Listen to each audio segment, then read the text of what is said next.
Hello everyone, welcome back to the class of biotechnology. Today we will discuss about another separation technique, that is the PAGE. PAGE actually is the polyacrylamide gel electrophoresis. Means in this we use an acrylamide gel. Instead of the agarose gel, we are using polyacrylamide gel for the separation of the proteins or nucleic acid.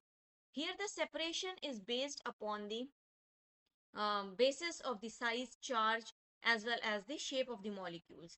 But before moving forward, if you are new here, please like and subscribe to this channel so that you cannot miss any future video. So let us discuss what actually this electrophoretic mobility is.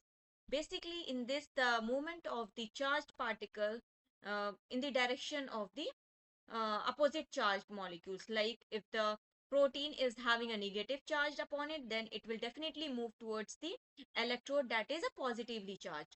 And in this page, we are, as I have already told you, we are determining our separation on the basis of the charge, size, and the shape of the molecule.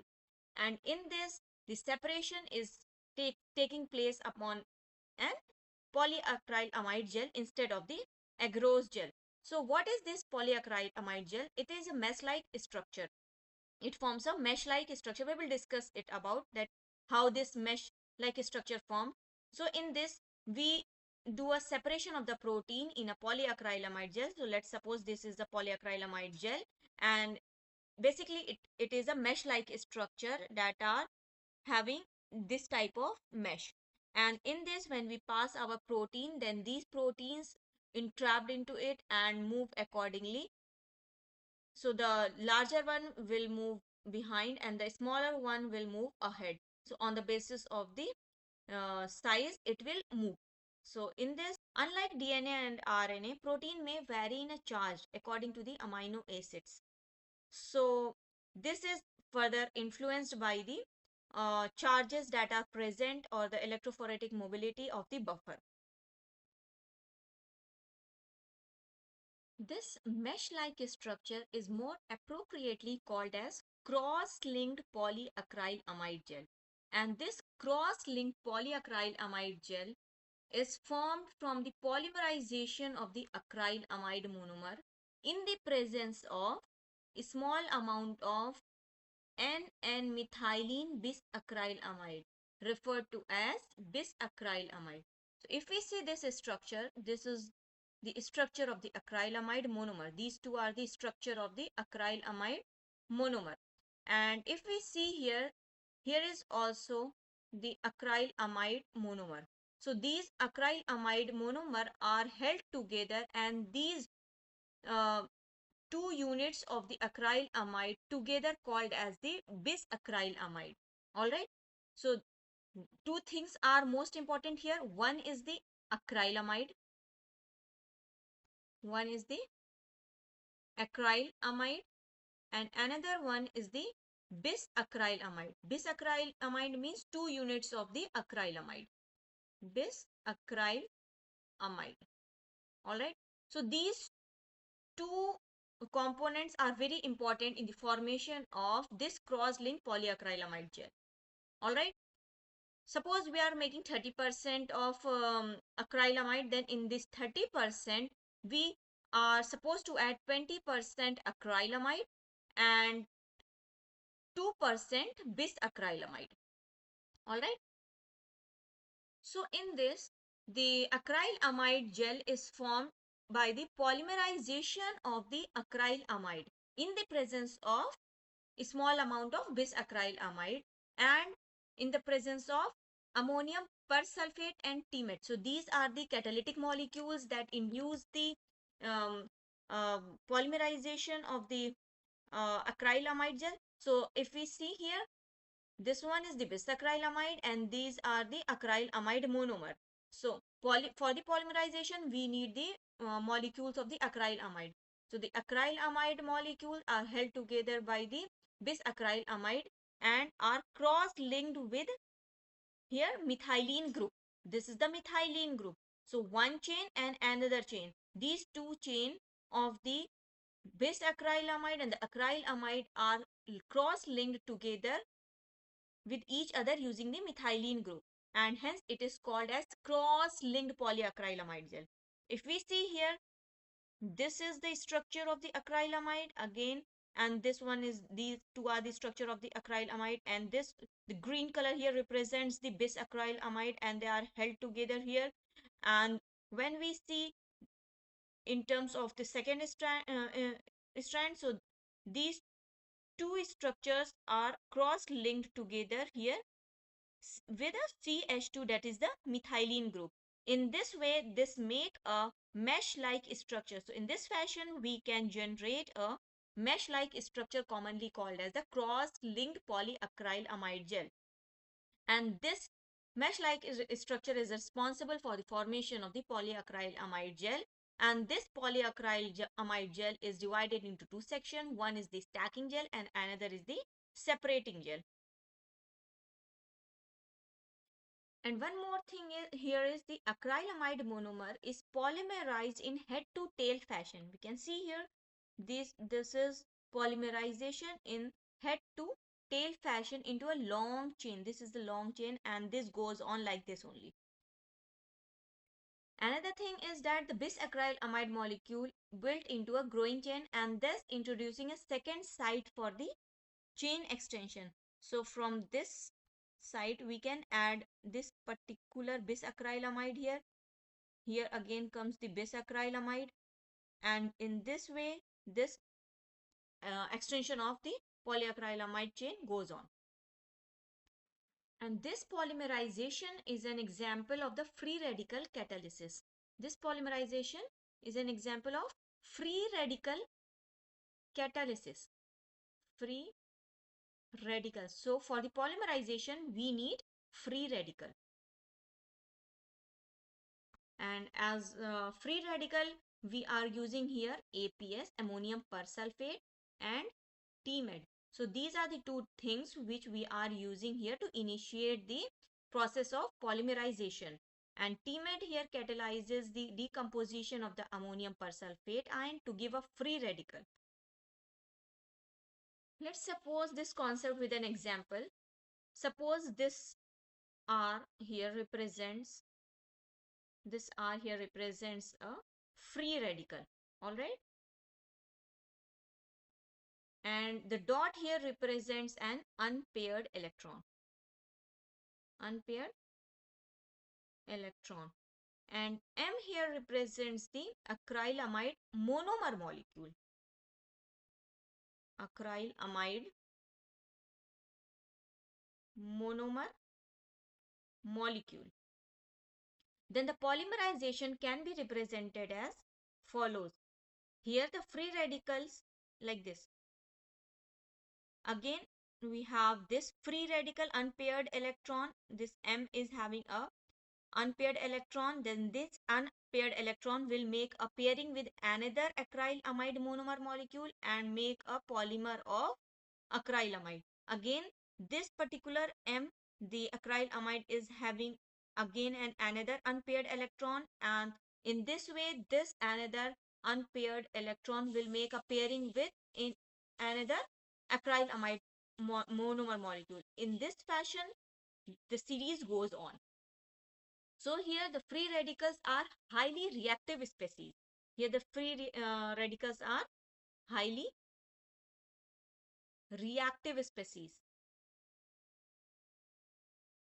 And due to the presence of an unpaired electron that needs to be paired with another electron to stabilize the molecule, R therefore react with M, forming a single bond by sharing its unpaired electron with one form of another monomer molecule. Another technique with which we can polymerize our gel is the photopolymerization. The name is the photopolymerization. Photopolymerization. So in this photopolymerization, we replace TMED and APS. We replace these two with riboflavin. We replace these two with riboflavin. So here the agent which produce the free radical is the riboflavin.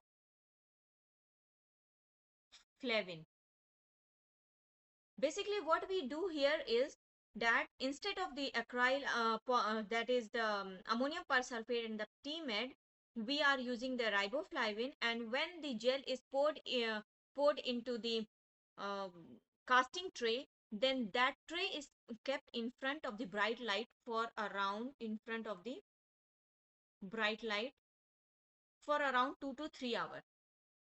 And in the presence of the bright light, this photo decomposition of the riboflavin generates a free radical that initiates the polymerization.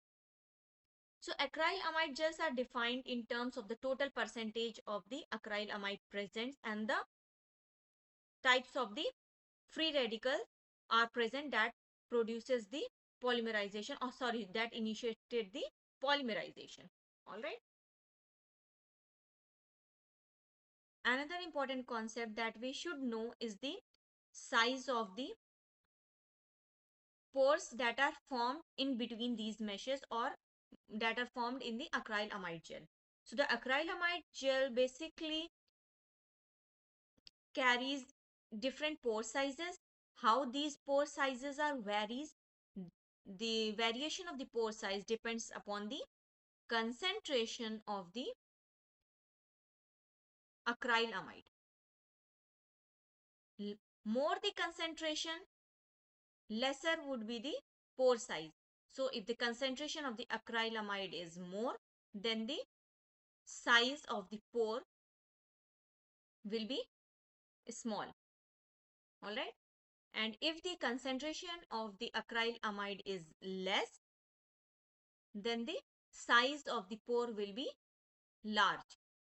Basically, we are using acrylamide gel in between the percentage of 30 to 33 to 30%. So if the percentage of the acrylamide is 3%, that means the size of the pore is much bigger. And if the concentration of the acrylamide is 30%, then the size of the pore will be much smaller. The next thing is that in labs, we are generally using 10 to 15%, 10 to 15% acrylamide gel.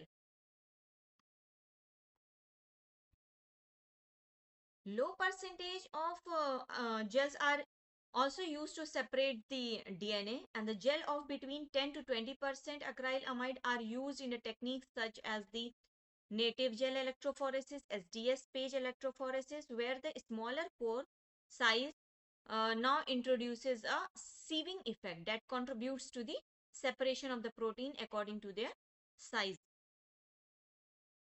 If we make a acrylamide gel of 10%, then the pore size is bigger in comparison to the gel that is of 15%. Here the pore is small, and if we are making 10%, then the pore size is bigger.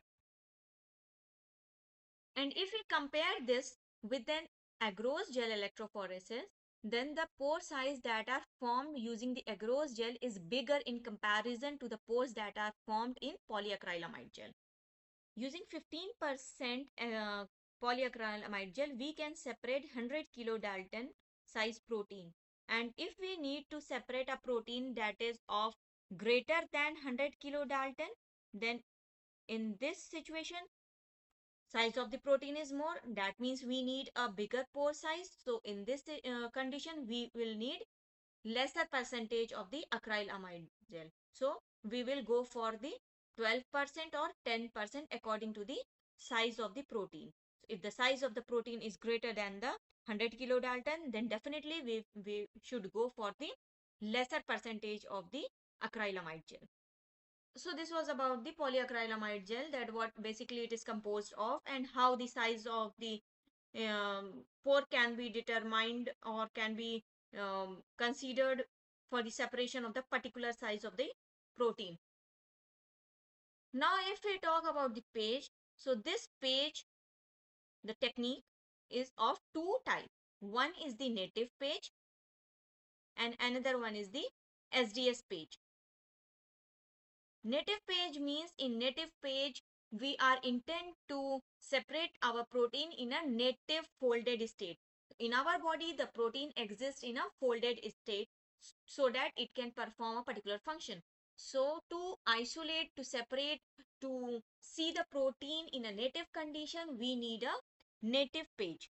And another thing is, if we want to study the structure of the protein, or if we want to see how this protein behaves when it is outside of the body, then in that situation we need a SDS page.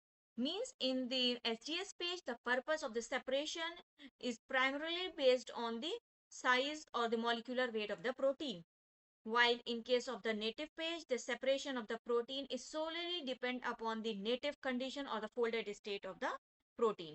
Here we are not supposed to denature the protein, but here we can denature the protein so that we can get, or we can know the size of the molecular size of the protein. And if we talk about the separation, so here the separation of the protein is based upon the size and charge ratio, and here the separation is totally depend upon the mass of the protein. In this native page, what we can get, what information or what results we can get, we can understand the quaternary structure of the protein and interaction of the protein and its activity when it remains in a folded state. That means that how a one protein behaves in the presence of the another protein and how they are interact with each other and how this complex influence the particular function. So if we want to study this type of function, or we want to understand the function of the protein, or we want to understand the how the protein interact inside our body, how they behave, how they resides inside the body, so such type of quaternary structure and related function we can use the native page. So for this we can use native page. But if we want to understand the molecular weight or the purity of the protein, and we want to undergo the Western blotting, that means we want to separate out a particular protein, and in with that protein we want to do further research so that we can understand how a single amino acids behaves and how a particular amino acids responsible for the formation of a particular type of a structure. So for that we need the SDS page. If we talk about the applications, so the native page is generally used in when we want to study the protein complexity, we want to study the enzyme activity, while in case of the SDS page, we can use this SDS page when we want to determine the molecular weight and we want to access the protein purity, as well as if we want to produce any recombinant protein. So this was all about the page. Just it was just the introduction of the page. In the next session we will discuss about the native page and the SDS page, and what is the principle of the native page, how you can separate the. So in the next session we will discuss about how this page can be used to separate out the protein while using the native and while using the SDS page.